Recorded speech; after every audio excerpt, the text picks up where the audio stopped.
రండి యువకులరా ప్రభుని పిలుపు. Dear young people, we greet you all in the name of our Lord Jesus Christ. ప్రియ యవనులారా, మనందరినీ కూడా ప్రభువైన యేసుక్రీస్తు ప్రభు నామములో మీకు శుభవచనాలు తెలుపుతుంటున్నాం. We are glad to reach to you through this online ministry every Tuesday evening. ప్రతి మంగళవారం సాయంత్రం ఈ యొక్క ఆన్లైన్ పరిచర్య ద్వారా మిమ్మల్ని అందరినీ కూడా చేరగలటం ఎంతో సంతోషాన్ని ఇస్తుంది. I would like to remind you all that till we meet as young people in the youth meeting, physically in the house of God, this ministry shall continue. భౌతికంగా మనందరం కూడా దేవుని యొక్క ఇంటిలో యవనస్తుల కూడికలో మనం కలుసుకునే పర్యంతం కూడా అంతవరకు కూడా ఈ యొక్క ఆన్లైన్ పరిచర్య కొనసాగుతూ ఉంటుంది. So take this ministry very seriously and spare a little time to hear to the word of God and also be encouraged by the word of God and by the songs. కాబట్టి ఈ యొక్క పరిచర్యని ఉపేక్షించకుండా నిర్లక్ష్యం చేయకుండా కొంత సమయం కేటాయించి దేవుని యొక్క వాక్యం వినట్లోను పాటల పాటల్లోనూ చక్కగా మీ యొక్క సమయాన్ని మీరు తీసుకునండి. Shall we pray? ప్రార్థన చేసుకుందాం. Loving, gracious, merciful Heavenly Father, ప్రేమ కృప కనికరం కలిగిన పరలోకమందున మా తండ్రి, the highly exalted wonderful name of our Lord and Savior Jesus Christ, we thank Thee for gathering us together for this youth meeting, though in our own homes. ప్రభా మా గృహాల్లో ఉంటున్నప్పటికీ కూడా ఈ యొక్క యవనస్తుల కూడికలో మేమందరం కూడా పాలు పొందలాగిన మీరు మాకు సహాయపడుతూ ఉంటున్నారు. మీకు వందనాలు చెల్లిస్తుంటున్నాం. Lord, we thank Thee that Thou art enabled us to reach to them, and also we thank Thee for our dear brethren from different locations. They have been so interestingly, Lord, with zeal, with concern for youth, they are helping us in the youth ministry. ప్రభా ఈ యొక్క యవనస్తుల కూడిక ఈ యొక్క online పరిచర్య ద్వారా మా యవనుల్ని చేరగలుగుతుంటున్నాం. అంతేకాకుండా ఆయా స్థలాల నుండి దైవజనులు కూడా ఎంతో ఆశతో ప్రభా యొక్క యవనస్తుల నిమిత్తమై వాక్యాన్ని పంచుకోగలుగుతున్నారు. వారి నిమిత్తం కూడా మీకు వందనాలు చెల్లిస్తుంటున్నాం. Lord, bless this ministry abundantly. ఈ యొక్క పరిచర్యని సమృద్ధిగా ప్రభా దీవించండి. Bless the time of singing. పాటల సమయాన్ని దీవించండి. And also, Lord, in meditating the word of God, Thou may help us. వాక్య ధ్యాన సమయాన్ని కూడా ప్రభా మీరు మా కొరకు ఆశీర్వదించండి. And through Thy word, the young people may be very much touched and very much encouraged. ప్రభా వాక్యం ద్వారా యవనస్తులు ఎంతగానో తాకబడి ప్రోత్సహించబడుదురుగాక. These days, some young people, they are getting ready for various exams. Lord, be with them also. ఈ దినాల్లో కొందరు యవనస్తులు ఆయా పరీక్షల నిమిత్తం సిద్ధపడుతుంటున్నారు. ప్రభా మీరు వారితో కూడా ఉండండి. Thou may also help them to spare little time for this youth ministry. ఈ యొక్క యవనస్తుల పరిచర్య నిమిత్తం కూడా కొంత సమయాన్ని వారు కలిగి ఉండడానికి కావాల్సిన కృప దయచేయండి. Lord, be with us and take charge of us. ప్రభా మీరు మాతో కూడా ఉండి మా బాధ్యత వహించండి. Help us all through, right from the beginning till the end. ఆరంభం నుండి అంతవరకు కూడా సహాయపడండి. And whole system may work without any interruption and fail. ప్రభా ఈ యొక్క సిస్టమ్ అంతా కూడా ఈ ప్రభా ఇటువంటి అవాంతరాలు లేకుండా చక్కగా నడుచులాగా మీరే సహాయపడండి. Giving all the glory and honor unto Thee, and committing all of us into Thine loving hands and care. Offer this prayer in the precious and wonderful name of our Lord and Savior Jesus Christ. ఘనత మహిమలు మీకు ఆరోపించుకుంటూ మరొకసారి మమ్మల్ని అందరం కూడా మీ ప్రేమ గల హస్తాలకు అప్పచెప్పుకుంటూ మా ప్రియ రక్షకుడు యేసుక్రీస్తు ప్రభువారి అద్భుతమైన అమూల్యమైన నామములో ఈ ప్రార్థన సమర్పించుకుంటున్నాం తండ్రి. Amen. Beloved, now you will be hearing a couple of songs, and later, God willing, Brother Ashirvadam from Bangalore, he will be sharing the word of God. కాబట్టి ప్రియులారా, ఈ సమయంలో మనం కొన్ని పాటలు పాడుకుంటాం. పాటలు అయిపోయిన తర్వాత బెంగళూరు నుండి ఆశీర్వాదం అంకుల్ తన యొక్క మనతో వాక్యాన్ని పంచుకుంటారు. Stay tuned and spare little time for this youth ministry and listen to the word of God. కాబట్టి అందరూ కూడా నిర్లక్ష్య వైఖరితో కాకుండా చక్కగా కొంత సమయాన్ని కేటాయించి దేవుని వాక్యాన్ని విందాం. May God bless you abundantly. ప్రభు మనందరూ కూడా సమృద్ధిగా దీవించును గాక.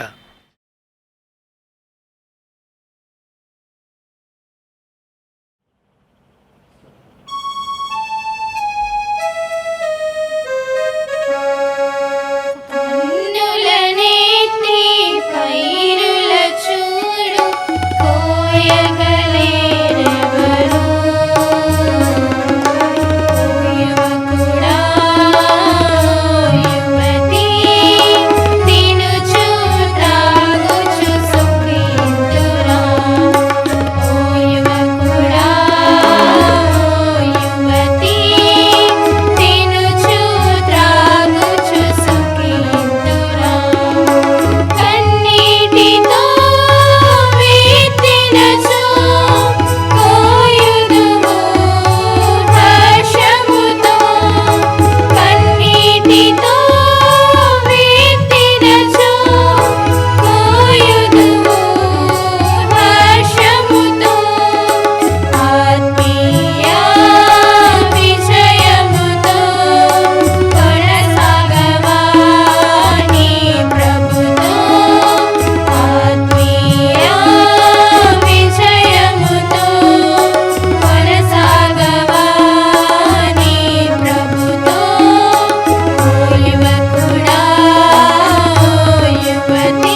Wonderful, wonderful day I will never forget.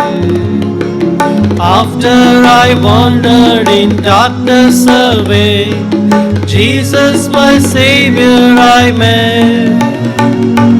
Oh, what a tender, compassionate friend. He met the need of my heart. Shadows dispelling with joy I am telling, He made all my darkness depart. Heaven came down and glory filled my soul.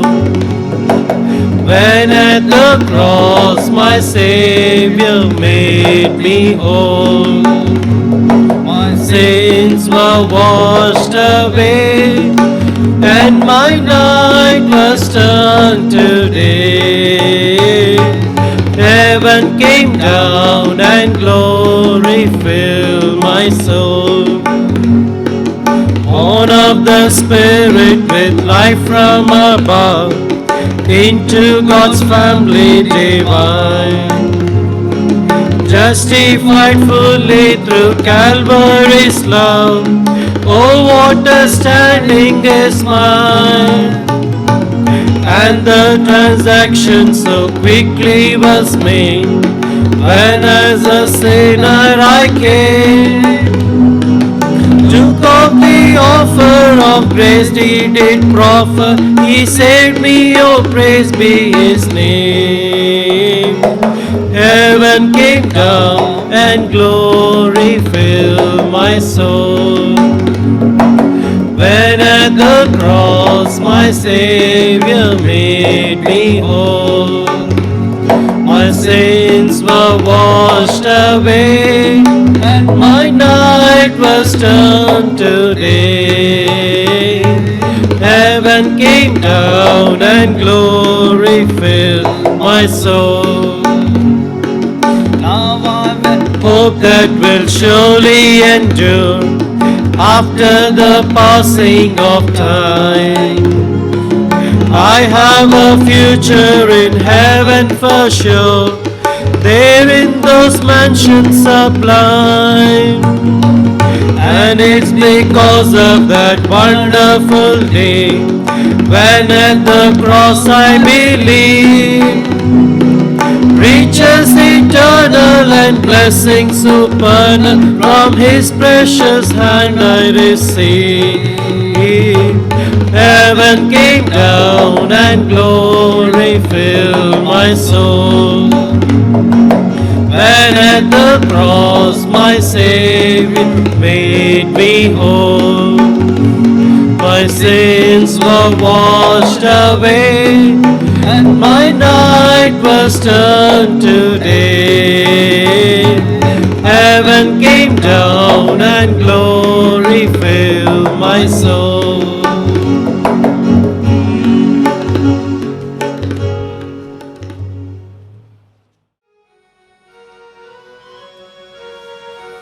बोलो राजा यीशु की जय, बोलो राजा यीशु की जय, बोलो राजा यीशु की जय, बोलो राजा यीशु की जय। चरनी में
praise Lord uncle.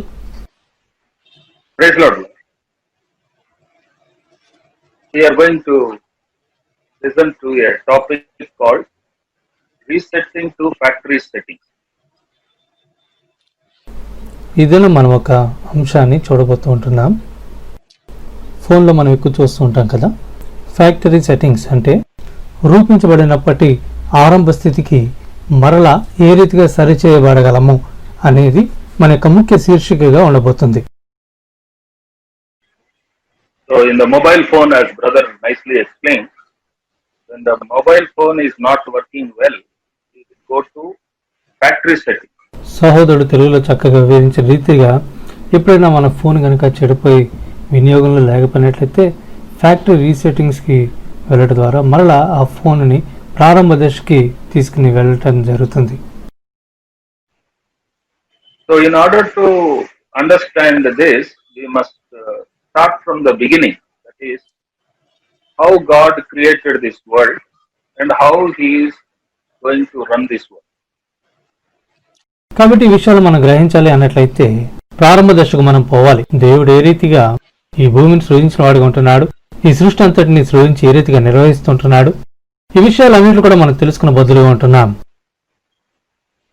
The Bible says God is from everlasting to everlasting. Bible మనకి ఏం చెప్తుంది?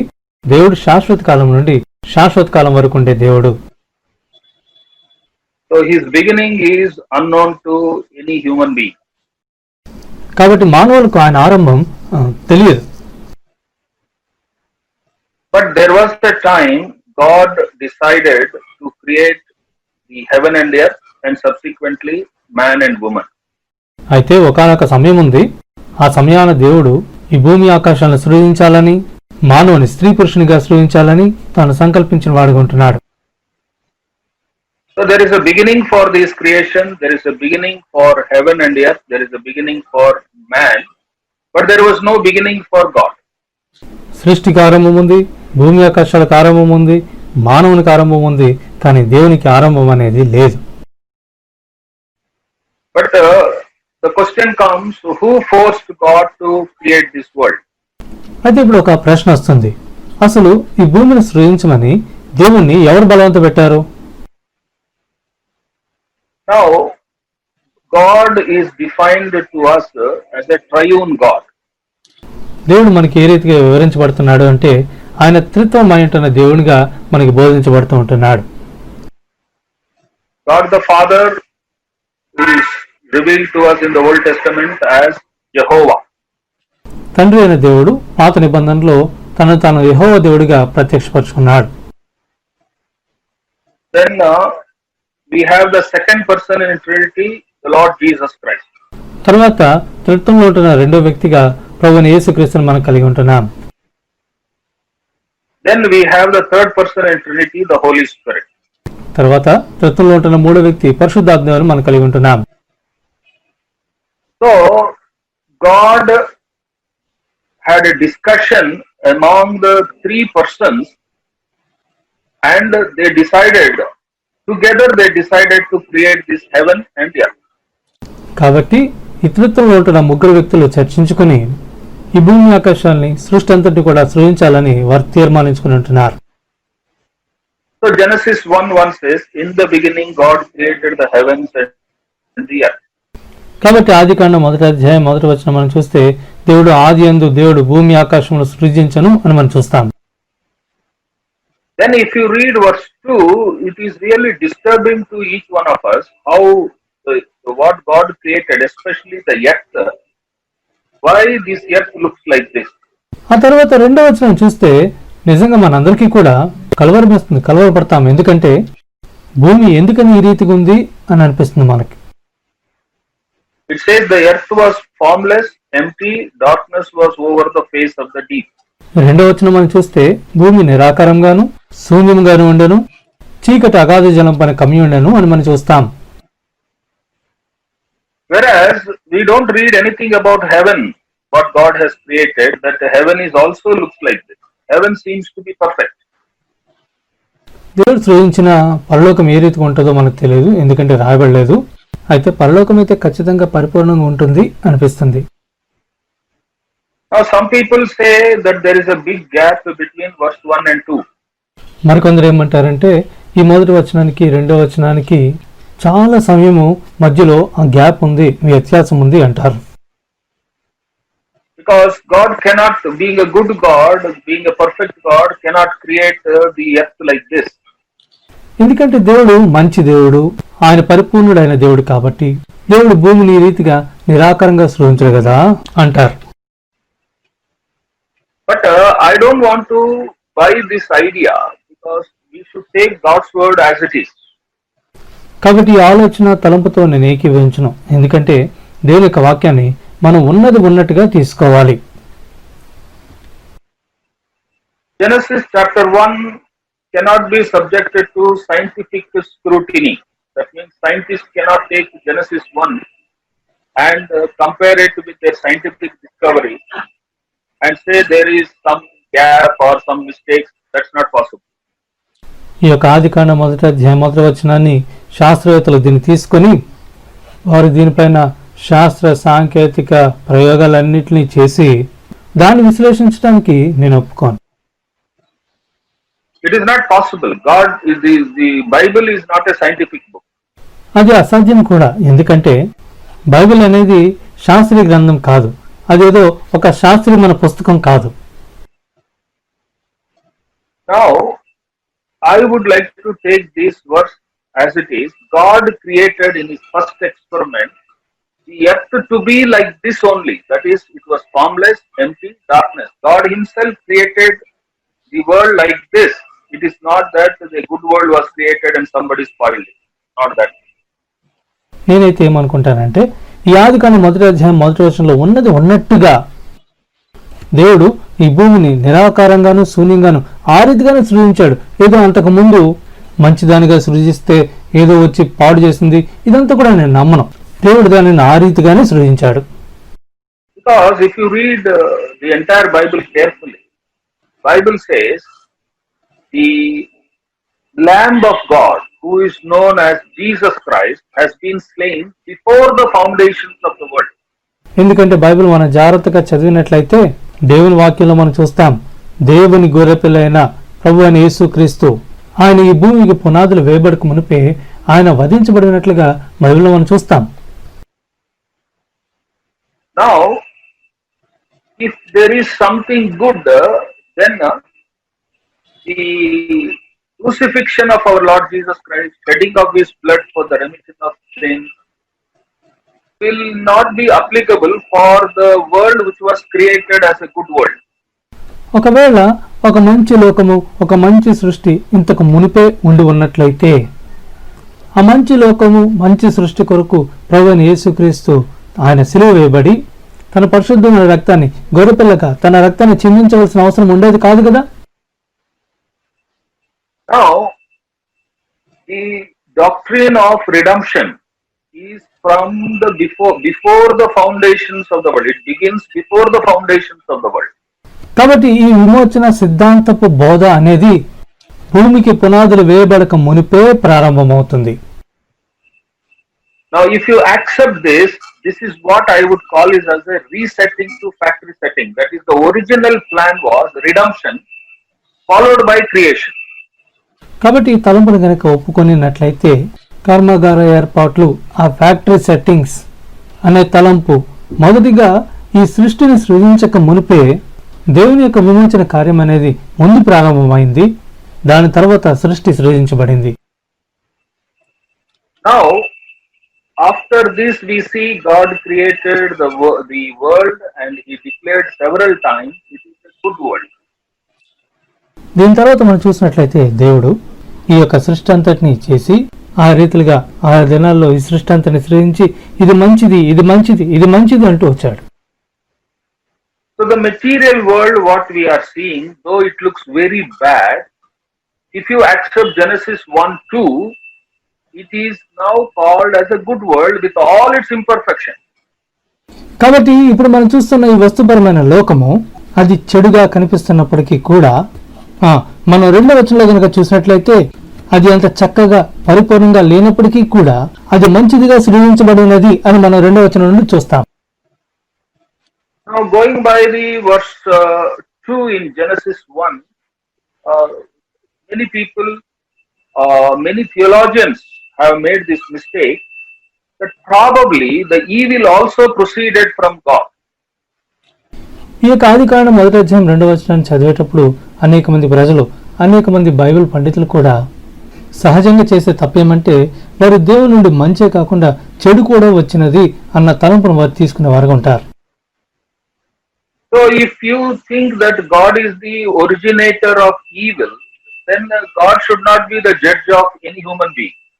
ఒకవేళ చెడుకు కూడా దేవుడే మూలమై చెడు కూడా దేవుని నుండే కలిగినదైతే అప్పుడు దేవుడు మనుషులకు తీర్పు తీర్చకూడదు కదా. And moreover, the way humans define what is sin and what is evil is different from how God defines sin and evil. అంతేకాకుండా ఇది పాపము, ఇది చెడుగు అని మానవులు నిర్వచించే విధానము, పాపాన్ని చెడుతనాన్ని దేవుని యొక్క దృష్టిలో దేవుడు నిర్వచించే విధానము రెండు భిన్నంగా ఉంటున్నాయి. But we need to accept how God defines sin as sin. అయితే దేవుడు దేనిని పాపంగా నిర్వచిస్తుంటున్నాడో దానిని మనం పాపంగా ఒప్పుకొని తీరాల్సిందే. When the earth is looking very formless or it is looking empty and darkness, there is no moral evil, there is no moral sin there.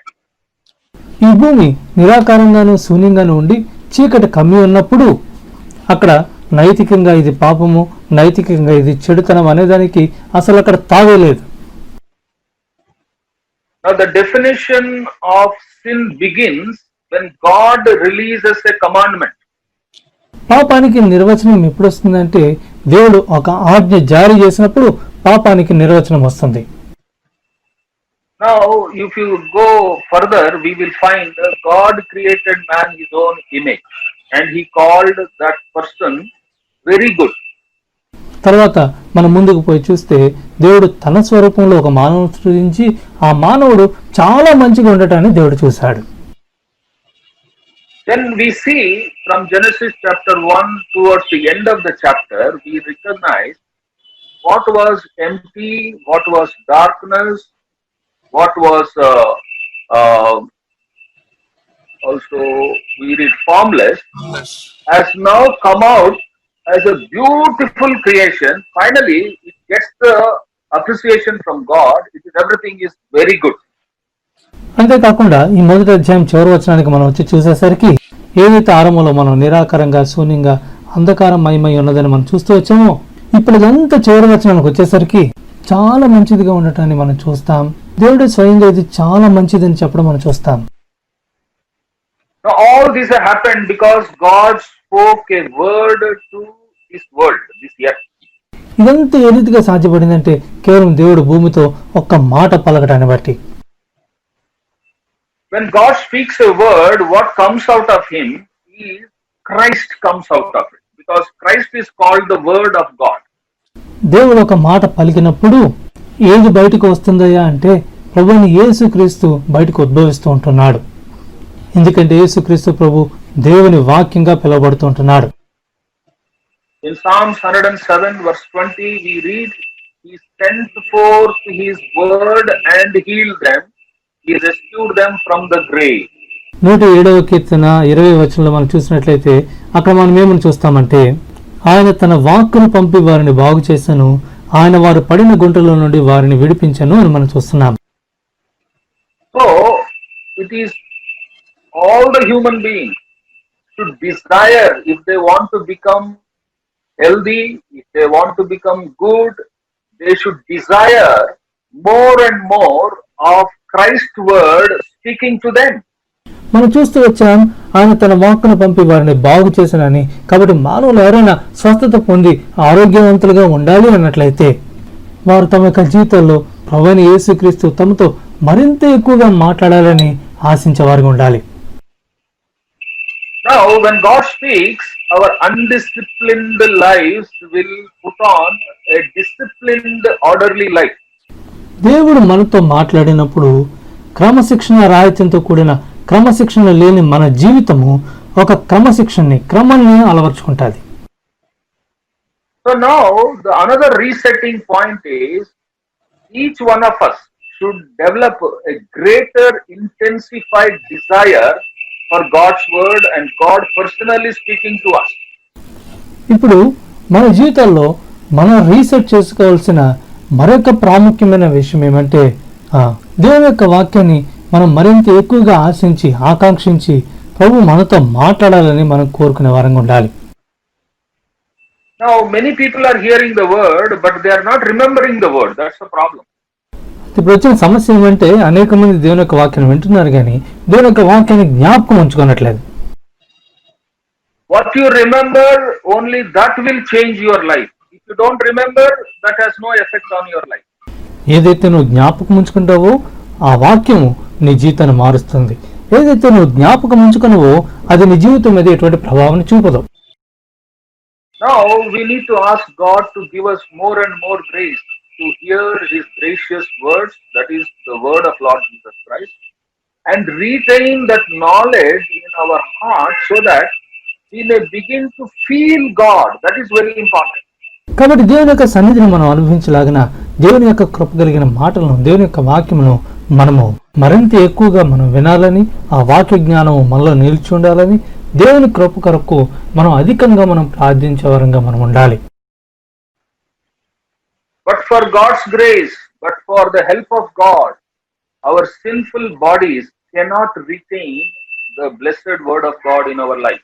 దేవుని యొక్క కృపే గనక లేకపోతే దేవుని యొక్క సహాయత గనక లేకపోయినట్లయితే మన యొక్క పాపదేహము ధన్యకరమైన దేవుని యొక్క వాక్యాన్ని మనలో భద్రపరచుకోలేదు. I have seen in the history many people who have memorized a lot of portions from the Bible, even they have turned out very bad people. నేను అనేక మందిని చూస్తుంటున్నాను. ఏమంటే వారు తమ యొక్క జీవితంలో ఎంతో చక్కగా దేవుని యొక్క వాక్యాన్ని చదవటం మాత్రమే కాకుండా దేవుని యొక్క వాక్యాన్ని కంటత పెట్టిన వారు తర్వాత వారి యొక్క దినాల్లో ఎంతో దుర్భరంగా పడిపోయిన స్థితిని నేను చూసిన వాడుకుంటున్నాను. Why is it so? ఎందుకని ఆ రీతిగా జరిగింది? They memorize the word for some human appreciation or to win a prize, but they never retained or they never distilled the essence of that word inside their heart. ఎందుకంటే దేవుని యొక్క వాక్యాన్ని పొగడ్తల కొరకు లేదా ఏదో బహుమానాల కొరకు దేవుని యొక్క వాక్యాన్ని కంటత పెట్టారే కానీ నిజమైన సారాంశాన్ని దేవుని యొక్క వాక్య సారాంశాన్ని తన హృదయంలోనికి గ్రహించి భద్రపరచుకోలేకపోయారు. Many, in our assemblies, we give a lot of importance to find out God's will. మన యొక్క సహవాసాల్లో దేవుని యొక్క చిత్తాన్ని కనుగొనే విషయంలో మనం ఎంతో ప్రాముఖ్యతనిస్తుంటాం. In fact, this is one of the most important aspects for any child of God. వాస్తవానికి ఒక దేవుని బిడ్డకి ఒక విశ్వాసికి ఇది ఎంతో ప్రాముఖ్యమైన విషయం కూడా. Our Lord Jesus Christ has demonstrated by the prayer in Gethsemane how difficult it is to do the will of God. Easy to do our will, but to get along with God, how difficult it is, He has demonstrated in Garden of Gethsemane. మన ప్రభువైన యేసుక్రీస్తు గెత్సెమనే తోటలో తన ప్రార్థన ద్వారా దేవుని యొక్క చిత్తాన్ని నెరవేర్చడం ఎంత కష్టమో ఆయన ప్రత్యక్షపరిచిన వాడుకుంటున్నాడు. మన ఇష్టాన్ని మనం నెరవేర్చుకోవడం సులువే, కానీ దేవుని యొక్క చిత్తాన్ని నెరవేర్చడం ఎంతో కష్టం ప్రియులారా. But then we also see in the Bible there were some men of God who have done the will of God in total and were blessed, and they became a blessing to others. అయితే దేవుని యొక్క వాక్యంలో కొంతమంది అయితే దేవుని యొక్క చిత్తానికి సంపూర్ణంగా లోబడిన వారై వారు ఆశీర్వదించబడటం మాత్రమే కాకుండా అనేక మందికి ఏ రీతిగా దీవెనకరంగా మారి ఉంటున్నారో మనం చూస్తాం. Now if you read the story of Moses, ఇప్పుడు మనము మోషే కథ గనక చూసినట్లయితే initially he wanted to involve in the ministry without even consulting God, without even consulting the elders of the Israelites. He just went out, he saw the burdens of the Israelites and started doing some ministry. ఆరంభంలో మనం చూస్తే మోషే ఎవరిని సంప్రదించలేదు, దేవునిని సంప్రదించలేదు, ఇశ్రాయేలు ప్రజల యొక్క పెద్దల్ని సంప్రదించలేదు. కేవలం ఇశ్రాయేలు ప్రజల యొక్క భారాన్ని వారి యొక్క దుస్థితిని చూసి మోషే తనంతట తానుగా ఒక పరిచర్యను తానే ప్రారంభించేసుకున్నాడు. Then his ministry ended in a murder. ఇప్పుడు మోషే యొక్క పరిచర్య ఒక హత్యతో ముగిసింది. Then he ran away and he was not visible for 40 years. తర్వాత అక్కడ నుండి పారిపోయి 40 సంవత్సరాలు ఎవ్వరికీ కనబడలేదు. And after 40 years, the Lord appeared to him. ఇప్పుడు 40 సంవత్సరాల తర్వాత దేవుడు మోషేకి ప్రత్యక్షపరుచుకుంటున్నాడు. And when God appeared, when he began to feel God, whatever God spoke, it was easy for him to do. దేవుడు ప్రత్యక్షమైన తర్వాత ఆ అనుభూతిని మోషే అనుభవించగలుగుతున్నప్పుడు దేవుడు చెప్పిన ప్రతి మాట కూడా చేయటం మోషేకి ఎంతో సులువైపోయింది. And then we see God began to speak to Moses face to face. ఆ తర్వాత దేవుడు ముఖాముఖి మోషేతో మాట్లాడటాన్ని మనం చూస్తాం. Every small detail, God was telling, you have to go and meet Pharaoh, you have to go and meet the elders, you have to talk like this, you have to say this. Everything was guided in his life by God and God's will. తర్వాత ప్రతి చిన్న విషయం కూడా నువ్వు పోయి ఫరోను కలవాలి, నువ్వు ఇశ్రాయేలు ప్రజలను కలవాలి, నువ్వు ఈ రీతిగా చేయాలి, ఈ రీతిగా చేయాలని దేవుని చిత్తం చేయడంలో నిర్దిష్టమైన దేవుని యొక్క నడిపింపును చూస్తాం. And because of that one person who has decided to do the will of God in total, we have a treasure of 5 beautiful books coming out, and they were in the 69 books of the Bible. ఆ ఒక్క మనుషుడు దేవునికి లోపడాలి, దేవుని యొక్క చిత్తాన్ని నెరవేర్చాలి అని తీర్మానించుకున్న కారణాన ఈ దినాన మనం చూసినట్లయితే ఈ 69 పుస్తకాల దేవుని యొక్క అద్భుతమైన గ్రంథంలో 5 అమూల్యమైన గ్రంథాలు, ఒక అమూల్య సంపదగా ఈ దినాన మన చేతిలో మనం కలిగి ఉంటున్నాం. And because of that, today we come to know how that there is a God and how he handles the humanity, how he handles the church, the children of Israel. All those details have come into light. అద్భుతమైన సంపద ఉండబట్టి ఈ దినాన మనం దేవుని గురించి తెలుసుకునగలుగుతుంటున్నాం. అంతేకాకుండా దేవుడు ఇశ్రాయేలు ప్రజల్ని ఏ రీతిగా ఏర్పరచుకుని వారిని అరణ్య మార్గాలను నడిపించి వారిని కాచి సంరక్షించిన వాడు ఉంటున్నాడో ఈ విషయాలన్నీ తెలుసుకునగలుగుతుంటున్నాం. So now we will come back to our topic and now see the place of the law of God in a believer's life. తిరిగి మన ధ్యానాంశానికి వస్తుంటున్నాం. ఒక విశ్వాసి యొక్క జీవితంలో దేవుని యొక్క ధర్మశాస్త్ర స్థానాన్ని మనం చూస్తాం. You know, after God created in an order in the entire creation, he has kept one forbidden tree in the garden. దేవుడి సృష్టి అంతటిని చేసిన తర్వాత ఆ యొక్క ఏదైనా తోటలో ఒక నిషేధిత ఫల వృక్షాన్ని మనం చూస్తాం. Now, there is nothing wrong in that fruit. By eating that fruit, you are not going to die. It is in fact very tasty fruit also. ఇప్పుడు నిషేధించబడిన వృక్ష ఫలంలో ఏ దోషము లేదు. అది తిన్న వెంటనే చావు రాలేదు. వాస్తవానికి అది తినడానికి కూడా ఎంతో రుచికరమైనది. But God said, we do not know. God is sovereign. God cannot be questioned. Don't touch this one. దేవుడు సార్వభౌమాధికారి, ఆయన ఎవరూ ప్రశ్నించలేం కూడా. కాబట్టి దేవుడు ఏమన్నాడు, దేవుడు నీవు ఆ చెట్టు ఫలాన్ని తాకవద్దు అన్నాడు. Now this is explained by Saint Paul in the book of Romans very well. ఈ విషయాన్ని గురించి అపోస్తలుడైన పౌలు రోమీయులకు రాసిన పత్రికలో చాలా చక్కగా వివరిస్తాడు. Now, if you don't understand this, Christian life looks so different from others' life.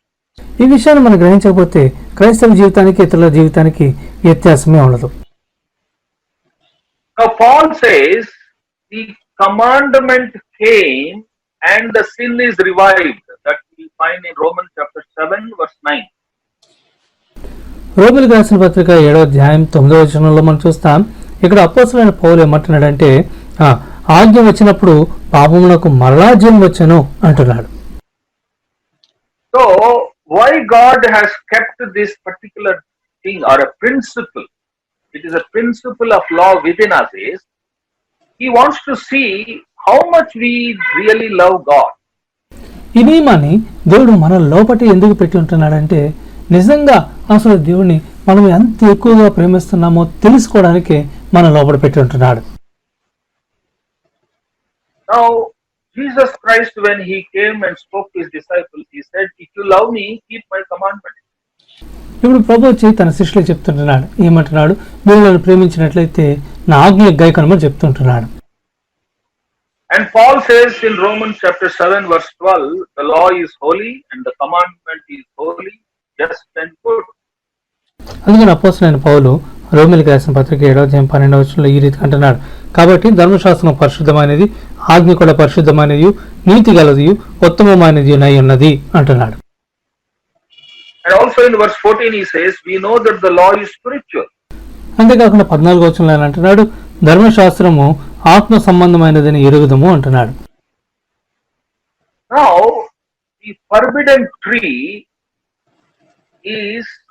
came to the effects of the forbidden tree came into existence only when Adam ate that fruit. When he performed an act of disobeying, the effects of the forbidden fruit came up. నిషేధిత వృక్ష ఫల దుష్ప్రభావాన్ని ఆదాం ఎప్పుడు పొందుకున్నాడు అంటే ఆ యొక్క ఫలాన్ని తినినప్పుడు, అవిధేయతని కార్యరూపంలో పెట్టినప్పుడు ఆ యొక్క దుష్ప్రభావాన్ని, దుష్ఫలితాన్ని ఆదాం పొందిన వాడుకుంటున్నాడు. Now the forbidden tree existing in the garden has not defiled anything of God's creation. ఈ నిషేధింపబడిన వృక్షము ఏదైనా తోట మధ్యలో ఉండటం బట్టి దేవుని యొక్క సృష్టి ఏది కూడా చెడిపోలేదు.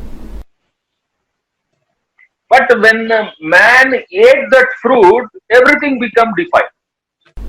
అయితే ఇప్పుడు మానవుడు ఆ చెట్టు ఫలాన్ని తినడాన్ని బట్టి దేవుని యొక్క సృష్టి అంతా పాడైపోయింది.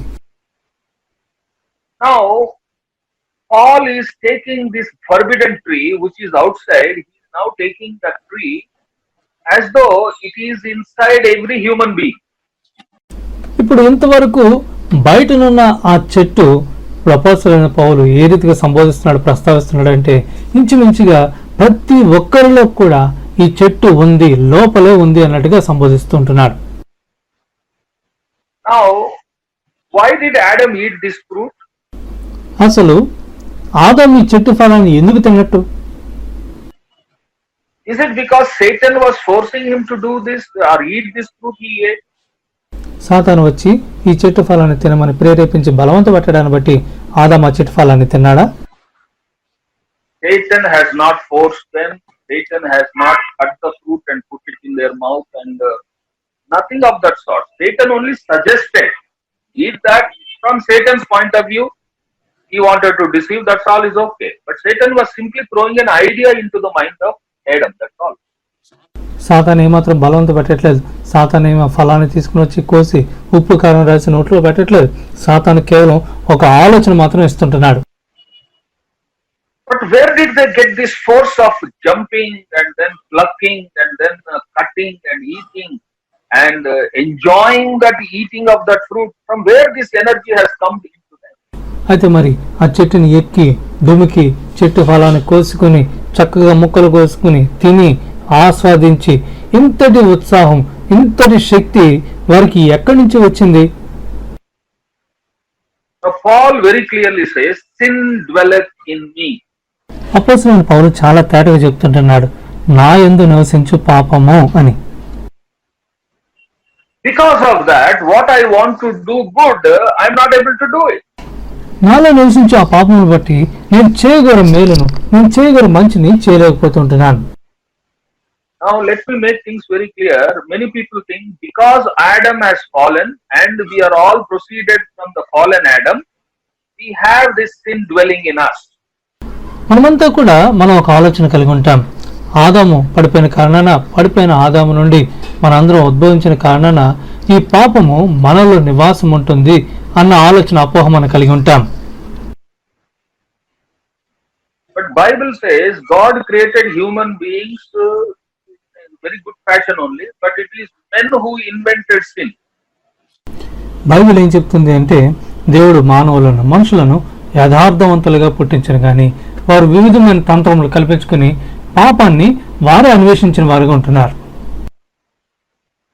Now there is one more resetting point I want to do. You think about it, you have to really understand this.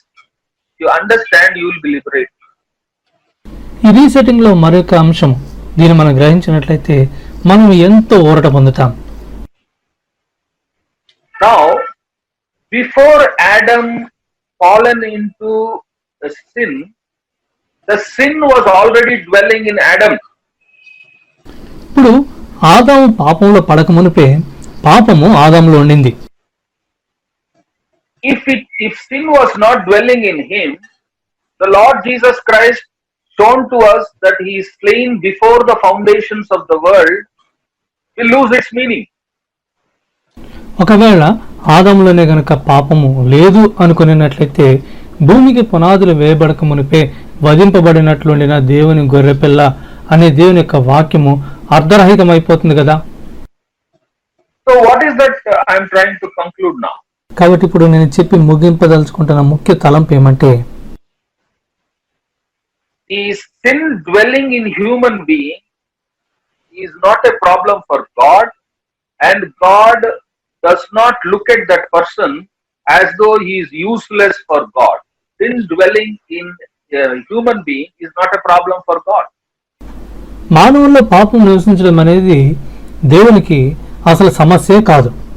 అదేవిధంగా మానవుల్లో పాపం ఉండటాన్ని బట్టి ఒక వ్యక్తిని దేవుడు ఎందుకు పనికిరాని వాడిగా ఎంచడు. But when the man takes out that sin into action, then the defilement starts. అయితే లోపడున్న పాపాన్ని ఎప్పుడైతే మానవుడు కార్యరూపంలో పెడుతున్నాడో అప్పుడు అపవిత్రత అనేది ప్రారంభమవుతుంది. You see, Paul himself said, sin is dwelling in me. All his life he said, I had a problem with sin. అందుకని అపొస్తలుడైన పౌలు నా యందు నివసించు పాపము అంటున్నాడు. ఈ పాపము తన జీవితాంతం వరకు తనకు సమస్యాత్మకంగానే ఉంది అంటున్నాడు. Moses also had the same problem. If Moses had no sin dwelling in him, why did he commit murder? మోషేతో కూడా అదే సమస్య. ఒకవేళ మోషేలో పాపం లేదు అన్నట్లయితే మోషే అసలు ఆ హత్య ఎందుకు చేస్తాడు? So we find sin dwelling in us does not make us sinful or useless or unholy or objects to be rejected by God, but playing with that sin and bringing into action is what brings trouble to God and trouble to human beings. కాబట్టి మానవుల్లో నివసిస్తున్న ఆ పాపము దేవునికి సమస్య కాదు, మానవులకి సమస్య కాదు. ఆ పాపము మనల్ని అపవిత్రపరచదు. మనం ఎందుకు పనికిరాని వారంగా దేవుడు మనల్ని ఏం చేయాలా చేయదు. కానీ ఆ పాపాన్ని బయటకు తీసుకుని వచ్చి ఎప్పుడైతే మన కార్యరూపంలో పెడుతున్నామో అప్పుడే దేవునికి మానవులకి మధ్యన అసలు సమస్య ప్రారంభమవుతుంది. So this is how Bible defines sin. Sin is, you see, the forbidden tree staying in the garden. God never felt that the entire area is to be sanitized, or the entire area is getting defiled because of the forbidden tree existing in that garden. కాబట్టి దేవుని యొక్క వాక్యము పాపాన్ని ఈ రీతిగా నిర్వచిస్తుంది. ఆ యొక్క నిషేధించబడిన వృక్షము ఆ తోట మధ్యలో ఉండటాన్ని బట్టి ఆ యొక్క ప్రాంతం అంతా కూడా చెడిపోయిందని దేవుడు భావించలేదు. కాబట్టి ఇప్పుడు నేను దీని అంతటి పవిత్రపరచాలి, పరిశుభ్రపరచాలి అనుకోలేదు దేవుడు. But only God has put a restriction. Don't touch this. Don't touch this. The moment you touch, you will get defiled. And it is an absolute law. Nobody can argue against it. కేవలం దేవుడు ఒక నిషేధాజ్ఞ జారీ చేశాడు. ఎవరు కూడా వాదించలేనటువంటి ఆజ్ఞ. ఆ చెట్టు ఫలము నువ్వు తాకవద్దు, దాని తిని దినమున నువ్వు నిశ్చయంగా చచ్చుదు అని ఒక ఆజ్ఞ జారీ చేశాడంతే. Now, if you accept this, it is highly liberating to you. ఇప్పుడు ఈ తలంపును గనుక నువ్వు అంగీకరించినట్లయితే ఈ తలంపు నీకెంత గొప్ప ఊరటనిస్తుంది. You see, now the desire to commit sin is there in Adam, but he did not bring it out to eat that fruit. There was a time in which though there was a forbidden tree, he did not eat that. ఇప్పుడు పాపం చేయాలన్న కోరిక ఆదాములో ఉన్నప్పటికీ కూడా ఆ నిషేధించబడిన ఆ వృక్షము ఆ తోట మధ్యలో ఉన్న సమయాన్న కొంతకాలం వరకు ఆదాము ఆ చెట్టు ఫలాన్ని తినలేదు. Now this is very important. He will be offered any temptations from the world, from the Satan, from our own bodily desires, but by the grace of God, by the strength of God, by being in the sprinkling blood of Christ, if you know how to say no to them, you will be the most blessed, happy Christian. చూడండి, అనేకమైన కోరికలు సహజంగానే మనలో ఉంటాయి. సాతాను, లోకము అనేకమైన శోధనలు తీసుకుని వస్తూ ఉంటాయి. అయితే దేవుని యొక్క కృపను బట్టి, దేవుని యొక్క రక్త ప్రోక్షణలో కడగబడిన ఒక విశ్వాసిగా అటువంటి శోధనలకు, అటువంటి తలంపులకు నీవు తావు ఇవ్వకుండా నేను చేయను అని నువ్వు చెప్పగలిగినట్లయితే నువ్వెంతో ధన్యకరమైన విశ్వాసిగా, ధన్యకరమైన యవనస్తుడుగా, ధన్యకరమైన యవనస్తురాలిగా నువ్వు ఉంటావు. Now, I want you to see in Genesis chapter 2, the creation story of man is repeated in Genesis chapter 2 once again. ఆదికాండం 2వ అధ్యాయం కనుక చూస్తే మానవుని యొక్క సృష్టి గురించి ఇక్కడ మరలా వివరించబడుతూ ఉంది.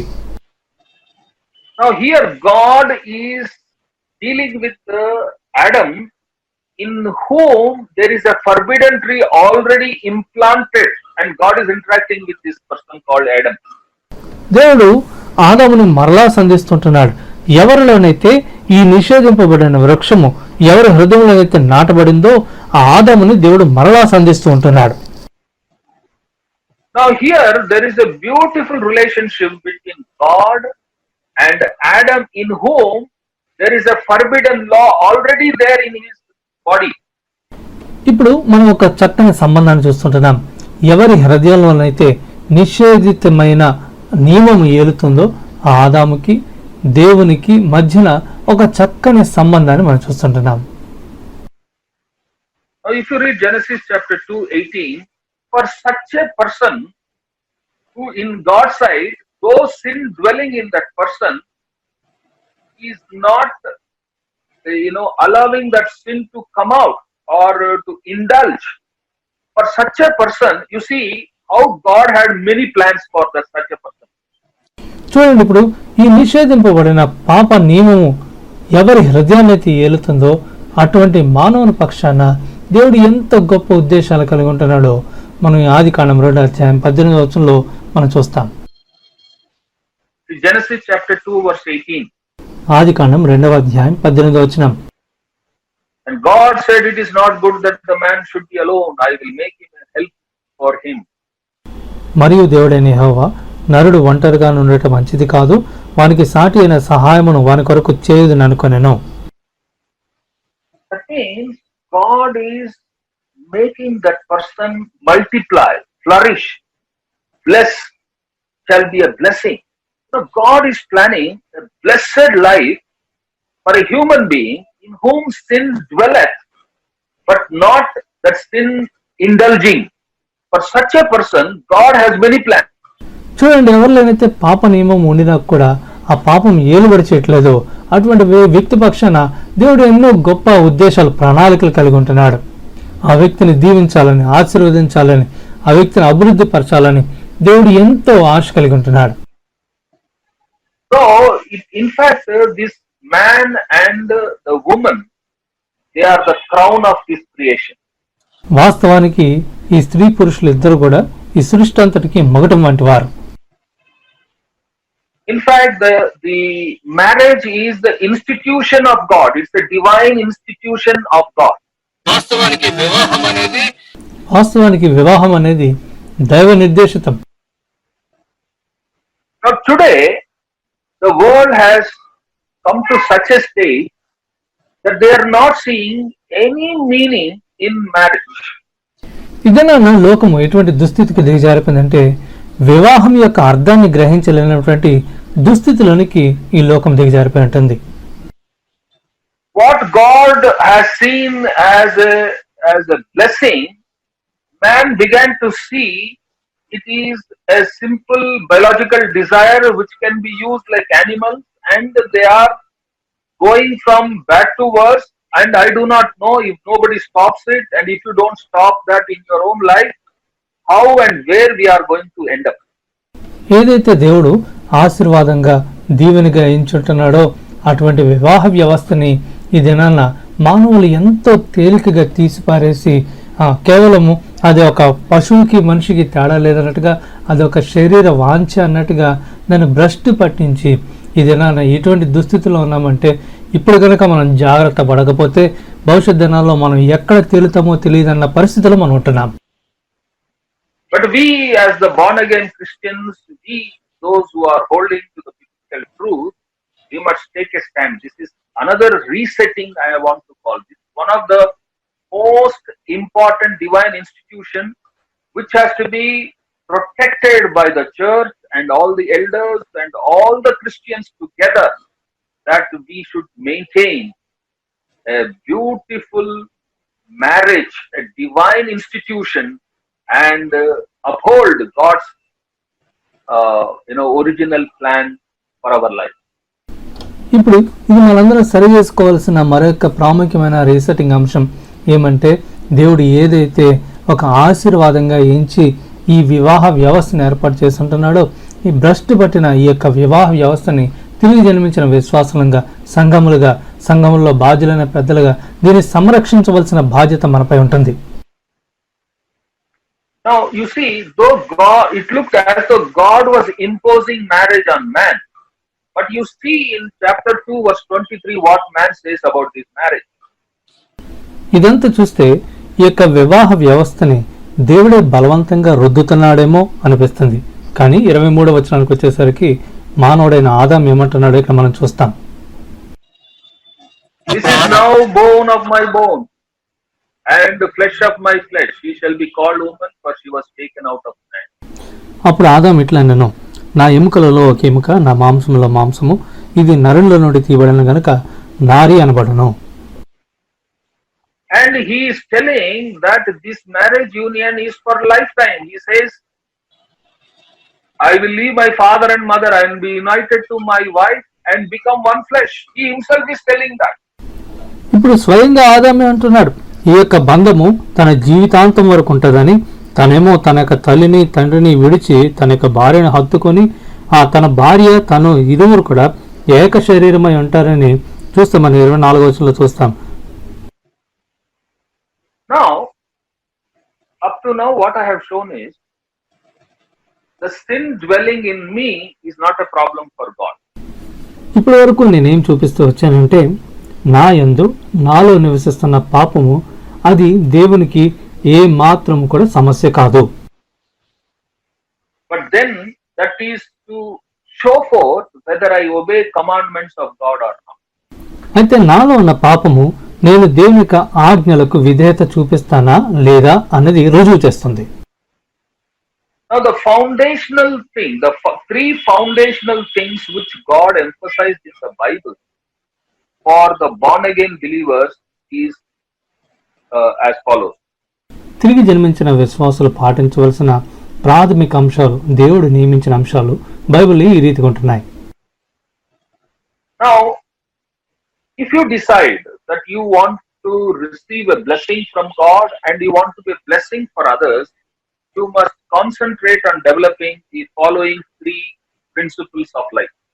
దేవుని చేత ఆశీర్వదించబడి ఇతరులకు కూడా దీవెనకరంగా ఉండాలన్నట్లయితే ఇప్పుడు మనం చెప్పుకోబోయే ఈ ముఖ్యమైన 3 ప్రాథమిక అంశాలని మనం పాటించే వరంగా ఉండాలి. You need to see this entire world as created by God as a good world. ఈ లోకమంతా కూడా దేవుని చేత మంచిదిగా సృష్టించబడిన విషయాన్ని మనం గుర్తించే వరంగా మనం ఉండాలి. Secondly, all the human beings are called very good by God. రెండవదిగా దేవుడు సృష్టించిన మానవులందరినీ కూడా దేవుడు ఎంతో మంచి వారిగా పిలవడం అనేది మనం గుర్తించాలి. If God is not holding that view, these many years from the creation, God would not have made this world to survive. దేవునికే గనక అటువంటి తలంపు లేకపోతే దేవుడు ఈ భూమి పైన మానవులు సృజించిన నాటి నుండి ఇంతవరకు కూడా ఇన్ని సంవత్సరాలు మానవాళి సజీవంగా ఉండేది కాదేమో. You see how much of grains he created, how much of rains he has given, how many years human beings were allowed to live. చూడండి, ఎంత ఆహారం ఇచ్చుంటున్నాడు, ఎంత వర్షం ఇచ్చుంటున్నాడు. ఈ భూమి పైన మానవాళి సజీవంగా ఉండటానికి ఎన్ని సంవత్సరాలు ఆయన అనుమతించిన వాడుకుంటున్నాడు చూడండి. Now the another resetting point is, so far we have the idea, some bad thing happens, we say this is bad, this world is bad, this not worth living in this world. Like that, we make a very sweeping statement. మరొక resetting అంశం ఏమంటే ఎప్పుడైనా జీవితంలో ఏదైనా ఒక చెడు జరిగింది అనుకోండి, వెంటనే ఒక నిరుత్సాహం అనుకుంటుంది. ఈ లోకంలో ఏది మంచి జరగదు, అంతా చెడే, ఈ లోకంలో సజీవం ఉండడం వ్యర్థం, ఇటువంటి ఆలోచన. You see, if God has felt this world is to be rejected, the Lord Jesus Christ would not have born into this world. దేవుడే గనక ఈ లోకము తృణీకరించబడవలసిన దానికి ఎంచి ఉన్నట్లయితే ప్రభువైన యేసుక్రీస్తు అసలు ఈ లోకంలో పుట్టుండేవాడు కాదు కదా. The very reason that he took upon himself the human bodily form shows still God is treating these sinful beings as very good people only. ప్రభువైన యేసుక్రీస్తు ఈ పాప మానవ రూపాన్ని ఆయన ధరించాడంటేనే దేవుడు ఇంకా ఈ చెడిపోయిన మానవాళ్ళని, ఇంకా ఈ పాప మానవాళ్ళని మంచివారుగా ఎంచుతున్నాడని అర్థమిస్తుంది కదా. You see, this thought is very, very important. Otherwise, you will get discouraged and you will fall into despair when something goes wrong because of this world or because of this creation. You will go into an isolation. చూడండి, తలంపు అనేది ఎంతో ప్రాముఖ్యమైనది. ఎందుకంటే ఈ లోకాన్ని బట్టి కావచ్చు, ఈ దేశాన్ని బట్టి కావచ్చు, ఇంకేదైనా ఇతర పరిస్థితులు బట్టి కావచ్చు, ఎప్పుడైనా ఏదైనా తప్పు జరిగినట్లయితే వెంటనే ఒక నిరుత్సాహం అలుముకొని ఒంటరితనంలోనికి వెళ్ళిపోతాం. Now, out of this good creation and very good human being, God was bringing out another species called the children of God. దేవుడు తాను మంచిగా సృష్టించిన ఈ సృష్టిలో తాను చాలా మంచిదిగా చూసిన మనుషులలో నుండి ఇప్పుడు మరొక జాతి, ఇంకా ఇంకా మంచిదైన దేవుని బిడ్డల్ని తీసుకుని వస్తుంటున్నాడు. He called them as my people. He called them as my people. He's warning them. He says they are just like me. They are like me. They are my people. ఇప్పుడు దేవుడు వారిని నా ప్రజలు అని సంబోధిస్తుంటున్నాడు. వారు కేవలం నా వంటి వారు, సంపూర్ణంగా నా వంటి వారు, నా ప్రజలు, నా జనులు అంటున్నాడు ఆయన. And he called Israel as my firstborn. I give first preference to them. అంతేకాకుండా ఇశ్రాయేలు నా జ్యేష్ఠ పుత్రుడు అంటున్నాడు. నా ప్రాధాన్యతని నేను ఇశ్రాయేల్కి ఇస్తాను అంటున్నాడు. You see, in the word of God, we see God gives first preference to only Jesus Christ. చూడండి, దేవుని యొక్క వాక్యంలో మనం గమనిస్తే దేవుడు ప్రభువైన యేసుక్రీస్తుకు మాత్రమే ఆ ప్రాముఖ్యత, ప్రాధాన్యతనిచ్చేవాడుగా ఉంటున్నాడు. But to such a person, God has sacrificed and he allowed him to die a very miserable death to win a mankind, a particular group of people for him who can be called, in fact, much precious than even Lord Jesus Christ. చూడండి, ఎంత అద్భుతమైన తలంపు కదా. దేవుడు అంత ప్రాధాన్యతనిచ్చే తన ప్రియ కుమారుని కూడా ఈ నీచమైన మానవాళి కొరకు బలియాగంగా అర్పించి తను నిస్సహాయంగా ఆ దుస్థితిలో మరణించడానికి ఆయన విడిచిపెట్టిన వాడుకుంటున్నాడు. ఒక రీతిగా చెప్పాలంటే మానవులకి ఎంత ప్రాముఖ్యతనిచ్చాడంటే తన ప్రియ కుమారుని కంటే కూడా ఎంతో అమూల్యమైన వారిగా ఎంచాడు. ఒక మాటలో చెప్పాలంటే అటువంటి ప్రేమతో తండ్రి మనల్ని ప్రేమించాడు. So now I will say the creation is good and the human beings are very good and God's children are very, very good. కాబట్టి ఇప్పుడు నేను ఈ రీతిగా చెప్తాను. దేవుడు సృష్టించిన సృష్టి మంచిది, ఆ సృష్టిలో మానవులు చాలా మంచివారు, ఈ మానవుల్లో దేవుని బిడ్డలుగా చేయబడిన మనుషులు చాలా చాలా మంచివారు. And for your information, this world is existing only to support, only because there is a church existing, the children of God are existing. For their sake, the world is, God is running this world. మీకు విషయం తెలుసా, దేవుడు ఈ లోకాన్ని ఇంకా కాపాడుతున్నాడంటే దానికి ఒకే ఒక కారణం, తన యొక్క బిడ్డలు, తన యొక్క ప్రజలు, తన సంఘం, తన సంఘానికి ఆధారంగా ఉండటానికి కేవలం తన బిడ్డల నిమిత్తమే దేవుడు ఇంకను కూడా ఈ లోకాన్ని సంరక్షిస్తున్నాడు, భద్రపరుస్తూ ఉంటున్నాడు. Now, if you understand the Bible and you understand as a child of God your position before God, you will face all the difficulties that are coming against you with a purpose, and you will see that God is leading to a greater destiny, and you will lead your life enthusiastically. Your life becomes more interesting because you are the key person. If you are born again, you are the key person for the running of this world. దేవుని వాక్యాన్ని గ్రహించిన, తిరిగి జన్మించిన దేవుని బిడవైనట్లయితే అప్పుడు నీ జీవితంలో నువ్వు ఎదుర్కొనే ప్రతి కష్టాన్ని కూడా ఎంతో సంతోషంగా ఎదుర్కొంటావు. దేవుడు ఒక ఉద్దేశంతో అనుమతి ఇచ్చిన పరిస్థితి, దేవుడు ఒక ఉన్నతమైన లక్ష్యానికి నేను చేర్చాలని ఈ పరిస్థితి అనుమతించాడని గ్రహిస్తావు. అంతేకాకుండా నీ యొక్క జీవితం ఇంకా ఆనందభరితమవుతుంది. ఏమంటే కేవలం నన్ను బట్టే దేవుడి లోకానంతటిని కూడా ఇంకా సజీవంగా కాపాడుతున్నాడన్న ఆలోచన నిన్ను ఇంకా ప్రోత్సాహపరుస్తుంది. You will begin to improve your talent. You will begin to multiply. You will begin to see a blessing in your life. You will be a blessing to others. అప్పుడు నీ తలాంతులను మెరుగుపరుచుకుంటావు. ఇంకా అనేకమైన తలాంతుల్ని నీ జీవితంలో నీ పెంపొందించుకుంటావు. నీ జీవితంలో ఆశీర్వాదం చూస్తావు. అంతేకాకుండా అనేక మందికి నువ్వు ఆశీర్వాద కారణంగా ఉంటావు. Now, to conclude, if you want to really understand the purpose of your salvation and you want to live as a most enthusiastic and a very interesting person, internally you have to develop 3 qualities. కాబట్టి ఇప్పుడు ముగింపుకు వస్తుంటున్నాం. నీ జీవితంలో నీ యొక్క రక్షణ ఉద్దేశాన్ని నువ్వు గుర్తెరగాలన్నా, నువ్వు ఇటువంటి అత్యాశక్తితో ఆనందంగా సంతోషంగా జీవించాలన్నా అంతర్గతంగా నువ్వు 3 విషయాలను పెంపొందించుకోవాలి. The 3 foundational things which I have to develop in my life is faith, love and hope. కాబట్టి నా జీవితంలో నేను పెంపొందించుకోవలసిన 3 ప్రాథమికమైన సుగుణాలు ఏవంటే అవి విశ్వాసము, ప్రేమ, నిరీక్షణ. If I develop these things, my purpose of my salvation will be fulfilled day by day. ఈ 3 లక్షణాలని నేను గనక పెంపొందించుకొనగలిగితే నా యొక్క రక్షణ కార్యము దినదినము కూడా సంపూర్ణతలోనికి వస్తుంది, సార్థకమవుతుంది. నా జీవితంలో సార్థకమవుతుంది. If you see the Old Testament saints, they have developed faith, love and hope continuously in their life. పాత నిబంధన విశ్వాసాలను కనుక చూసినట్లయితే తమ యొక్క జీవితంలో నిరంతరము కూడా ఈ యొక్క విశ్వాసము, ప్రేమ, నిరీక్షణను పెంపొందించుకుంటూ వచ్చారు. We are not talking about developing faith in yourself, but faith in Lord Jesus Christ.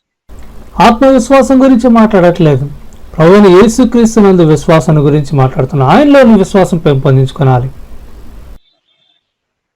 It is not loving yourself, but it is loving Lord Jesus Christ. నిన్ను నువ్వు ప్రేమించుకోవడం కాదు, ప్రభువైన యేసుక్రీస్తును ప్రేమించే వ్యక్తిగా నీవు ఉండాలి. You know, the very purpose of Jesus Christ sacrificing on the cross is to, instill and instigate a love affair with my Lord Jesus Christ. ప్రభువైన యేసుక్రీస్తు కలువరి శిలువలో బలిగా తను అర్పించుకోవడానికి ముఖ్య ఉద్దేశం, ముఖ్య కారణం ఏంటో తెలుసా? తన పట్ల నీలో ప్రేమను చిగురింపజేయడానికి, ప్రేమను రగిలింపజేయడానికి. Paul says this, he loved me and gave himself for me. అపోస్తలుడైన పౌలు అంటున్నాడు, ఆయన నన్ను ప్రేమించి నా కొరకు తన్ను తాను అప్పగించుకున్నాడు అంటున్నాడు. And he says, because of that I am living. ఆయన ఇంకా అంటాడు, అందును బట్టే నేను ఇంకా సజీవంగా ఉన్నాను, నేను జీవిస్తున్నాను అంటాడు. So if you read Hebrews chapter 11, I want to add one more statement to each of these verses and read it. హెబ్రీయులకు రాసిన 11వ అధ్యాయంలో మనం చదువుకోబోయే ఈ వచనానికి మరొక వాక్యాన్ని జోడించాలి అని నాకు అనిపిస్తుంది. You know, it says in verse 4, by faith Abel offered a better sacrifice. హెబ్రీయులకు రాసిన పత్రిక 11వ అధ్యాయం 4వ వచనం ఏమని చూస్తాం? విశ్వాసం బట్టి హేబేలు కయీను కంటే శ్రేష్టమైన బలి అర్పించెను అని చూస్తాం. But I want to tell you from a New Testament revelation, by faith and love Abel offered God a better sacrifice. నూతన నిబంధన ప్రత్యక్షతతో ఈ వాక్యాన్ని ఇలా మారిస్తే, విశ్వాసమును బట్టి ప్రేమతో హేబేలు దేవునికి కయీను కంటే శ్రేష్టమైన బలి అర్పించెను అని చెప్పాలనిపిస్తుంది. That means when I develop faith and love, my life is progressing towards a better life, best life. అంటే విశ్వాసము, ప్రేమ నా జీవితంలో పెంపొందించుకోగలిగినట్లయితే నా జీవితము మరింత ఉత్తమమైనదిగా మార్పు చెందుతూ ఉంటుంది. By faith and love Enoch walked with God. విశ్వాసము, ప్రేమతో హానోకు దేవునితో నడిచెను. By faith and love Noah preached righteousness for 120 years. విశ్వాసము, ప్రేమతో నోవహు 120 సంవత్సరములు ఈ భూమి పైన నీతిని ప్రకటించెను. By faith and love, Abraham inherited Canaan. విశ్వాసము ప్రేమతో Abraham కనానును స్వతంత్రించుకొనెను. By faith and love, Isaac blessed Jacob and Esau. విశ్వాసము ప్రేమతో ఇస్సాకు ఏశావు యాకోబులను దీవించెను.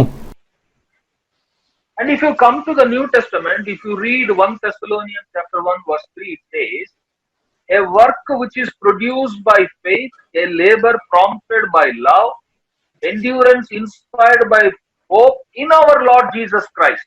That is very, very important today. ఇప్పుడు నూతన నిబంధనలోనికి వస్తే తెస్సలోనికీయులకు రాసిన మొదటి పత్రిక 1వ అధ్యాయం 2-3 వచనాలు మనం చూస్తాం. విశ్వాసంతో కూడిన మీ పనిని, ప్రేమతో కూడిన మీ ప్రయాసను, మన ప్రభువైన యేసుక్రీస్తునందు నిరీక్షణతో కూడిన మీ ఓర్పును, ఇది ఎంతో ప్రాముఖ్యమైనదిగా ఉంటున్నది. And elsewhere in the New Testament we said, you have to be very firm on faith in Lord Jesus Christ. నూతన నిబంధనలోనే మరొక చాట మనం చూస్తే ప్రభువైన యేసుక్రీస్తునందు స్థిరమైన విశ్వాసం మనం కలిగి ఉండాలని మనం చూస్తాం. And in the same place it is written, you must be strengthened in your faith. అదే భాగంలో మన విశ్వాసం అందలి బలం ఉండాలి అని చూస్తాం. And elsewhere we read faith in Lord Jesus Christ and love for all the saints. మరికొన్ని చోట్ల ప్రభువైన యేసునందలి విశ్వాసము పరిశుద్ధులందరి ఎడల ప్రేమ అని చూస్తాం.